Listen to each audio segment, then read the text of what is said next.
Hey there, Nation. Welcome to the show. We help you to play miniatures wargaming on a budget. It is time for another edition of Tales from the Underhive. This is Necromunda Battle Report number 15, and this is the 15th battle in our Necromunda campaign, but this one's also a little bit special as well because this scenario rolled up as being a Came From the Sump. Now, I'm not sure if you guys remember this or not, but back in the day, about the mid-90s, there was an article that came out in White Dwarf magazine, and it was detailed a new scenario called It Came From the Sump. It's about this monster that comes out of the sump and it starts attacking all the different gangs' territory within the campaign.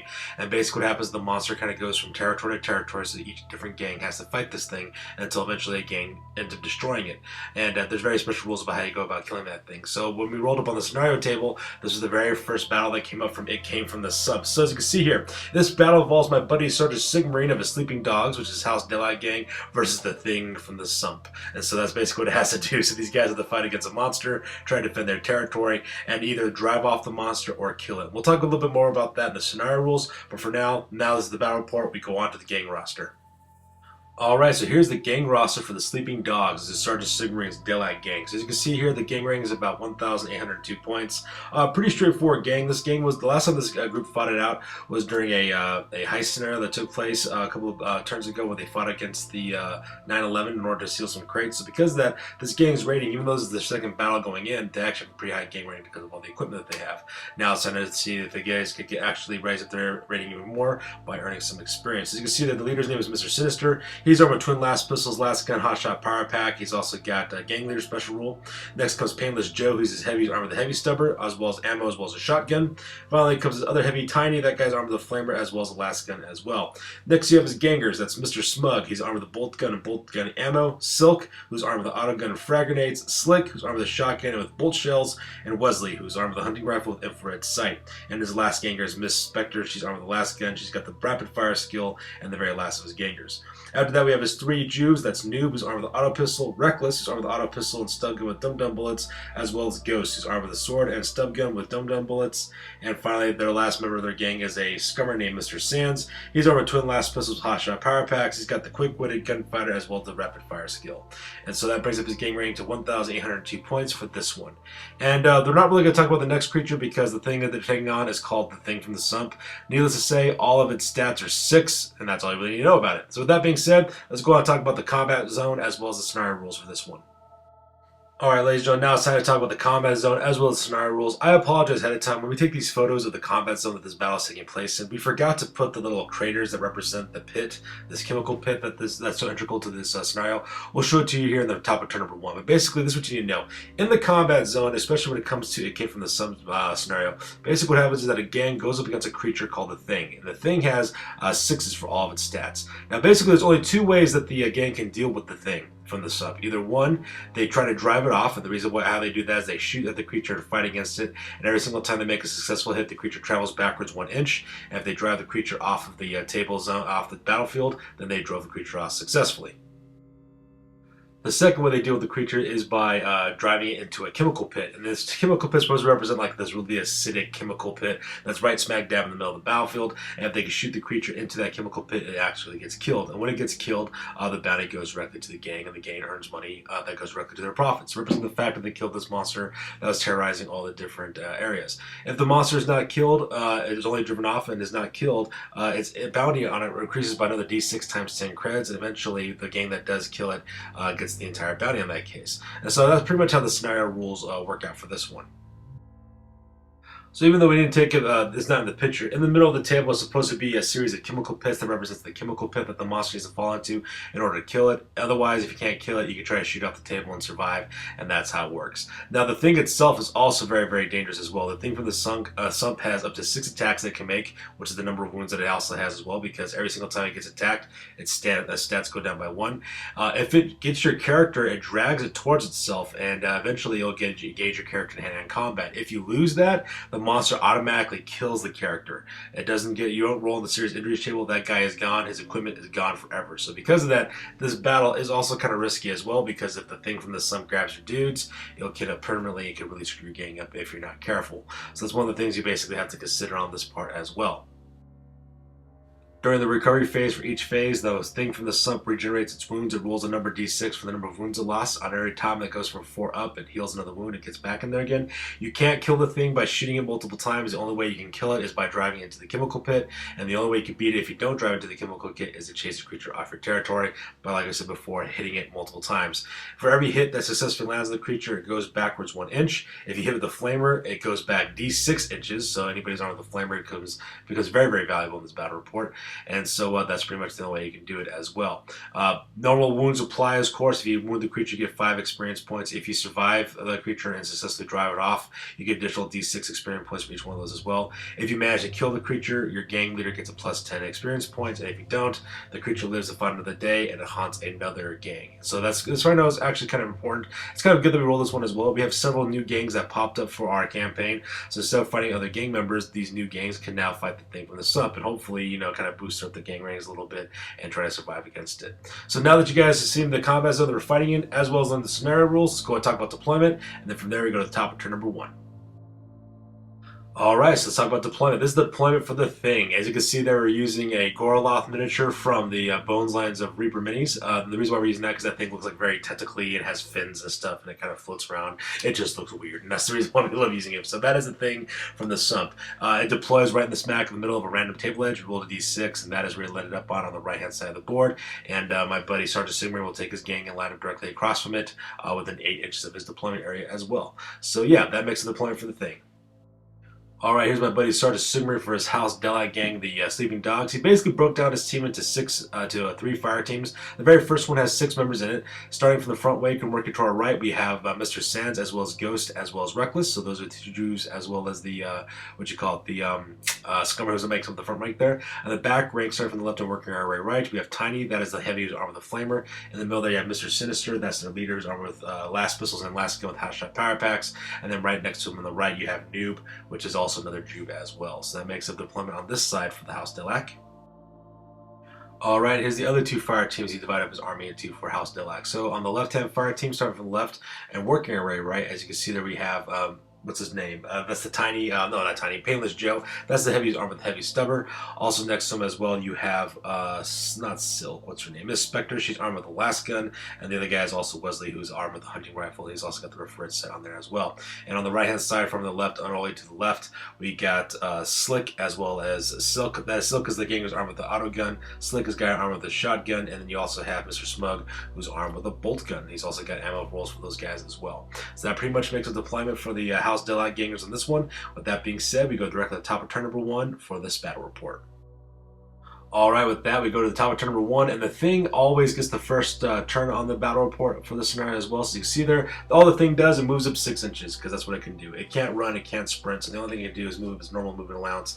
Like I said before, for every successful wound that's inflicted against the thing, it goes down a point in its stats, so all it can really do is move forward. There's nothing for it to shoot at, so it just kind of occupies it in the middle of the board. As you can see there in the middle of the table, we have our craters. Those 6 craters represent the boundaries of the chemical pit that will eventually kill this thing if you can drive it in there. So that makes it turn number 1 for the thing. Alright, that takes us directly to the bottom of turn number 1 for the House Delak for the Sleeping Dogs. As you can see in this photo, this is taken after the movement phase.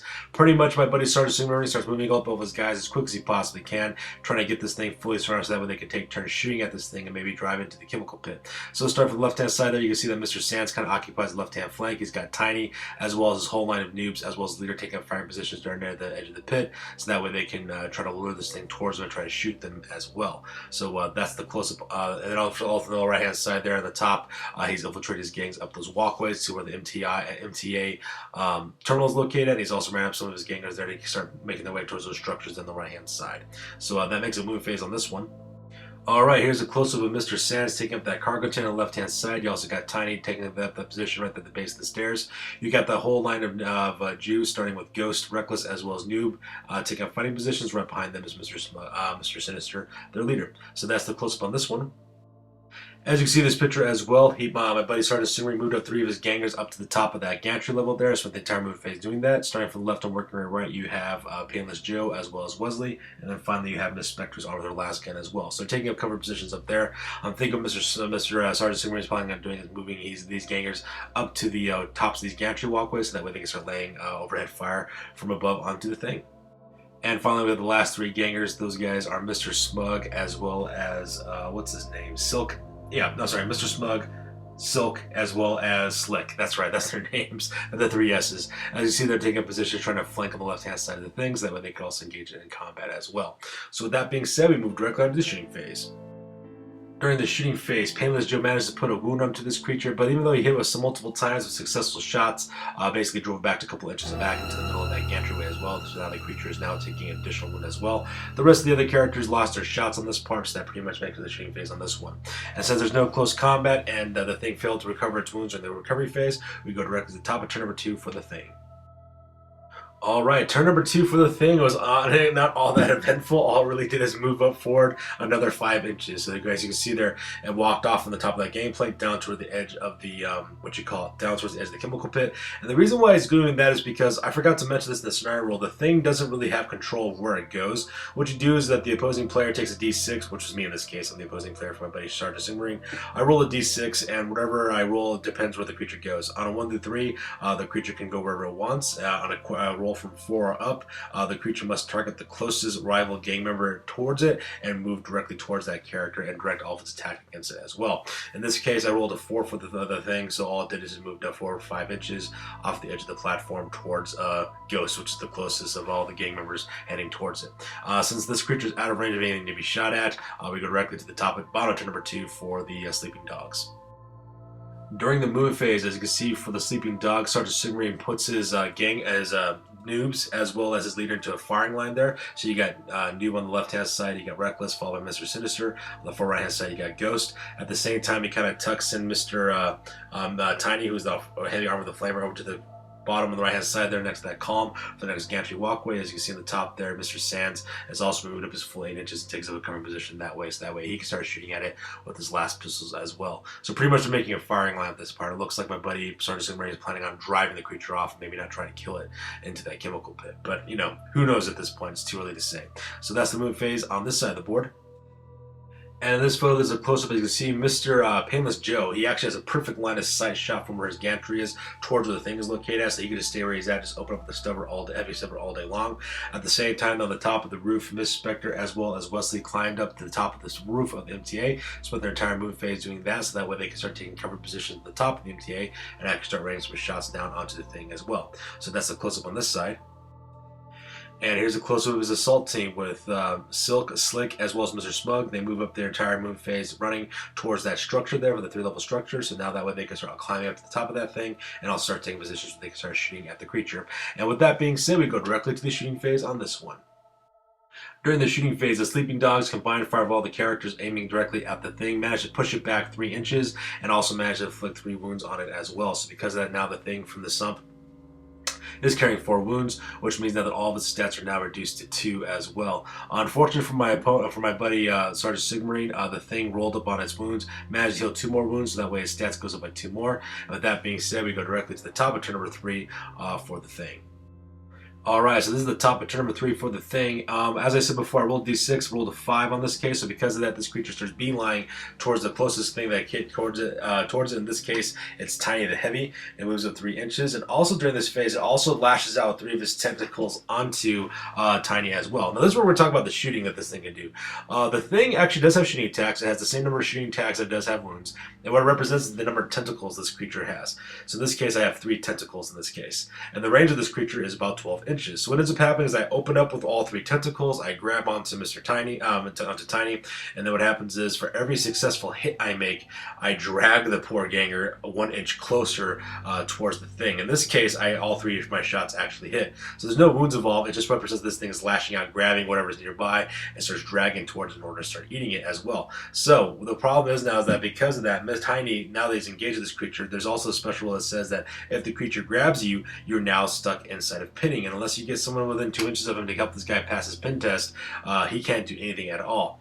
Also, the flip side is if the thing gets shot at by other rival gang members, not only does it push the monster back, but it also pushes the ganger who's trapped in his tentacles back with it to represent the fact that it's also dragging the character with it as it's going backwards. As you can see here, Tiny the Flamer carrying heavy is now pinned. He's also being dragged closer to the thing as time goes on, and things are not looking so well for this ganger.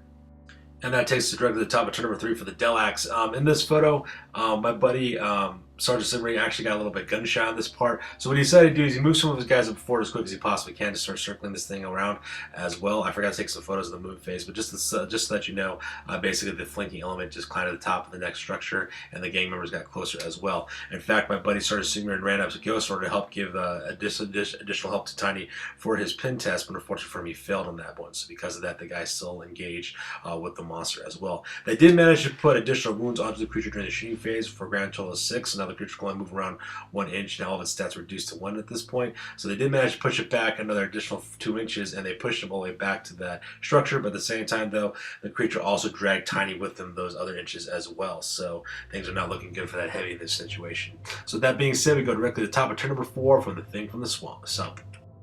Alright, here's the top of turn number 4 for the thing after the move phase. As you can see that it healed 3 wounds in the recovery phase for the Delax. So because of that, this thing moves up 3 inches. As you can see, because Tiny is still stuck with this thing, it's getting closer to Tiny. And in fact, if they don't hurry up and try to save that guy during the close combat, before that thing gets engaged with him in close combat, this thing's going to eat that heavy alive and just take everything with him as well. So things are not looking good for the Delax. So that being said, we go directly to the bottom of turn number 4 for the Delax. So here's a picture of the bottom, turn number 4 for the Delax after the move phase. As you see in this photo, Tiny actually got really lucky, managed to pass his pin test, was able to break 3 from the thing and move back 4 inches as well. At the same time, as you see in this photo, pretty much Reckless, Noob, as well as Mr. Sinister and the Ghost move even closer to the edge of that pit so that way they can start taking shots against the thing as well. And as you can see at the top, Sands also moves up forward as well. I forgot to mention this too. In the last previous shooting phase, Mr. Sands rolled up on one of his ammo rolls for his hotshot power pack for his laser pistols. He failed that one, so this guy's only packing 1 laser pistol now with a hotshot power pack. So I forgot to mention that in the shooting phase last time. So that makes it the move phase here in the center of the table. And here's a close-up of the assault team moving across the gantry, heading towards the monsters. That way they can start shooting at it. From the back there, you got Miss Spectre. Up front, you got Mr. Smug. And then taking the very point in the center, you got Slick. That's the guy's armed with the shotgun as well. So they're quickly making their way across that gantry way, getting closer to the thing, so that way they can start shooting at it. And here's a close-up of the crew that's near the Metro Transit Authority depot. As you can see on the top there, Wesley moved up to the edge, so now that way you can start laying some covering fire with his hunting rifle with a telescopic scope. As you can see there as well as Miss Spectre is actually running along that gantry as well, trying to catch the rest of the gang members who are assaulting the left-hand side, so that way she can start landing shots as well. However, Mr. Pineless Joe, that guy is still located on the gantry where he's at because he still has line of sight of the monster, so there's no real need for him to move at all. So with that being said, we go directly to the shooting phase for this battle report.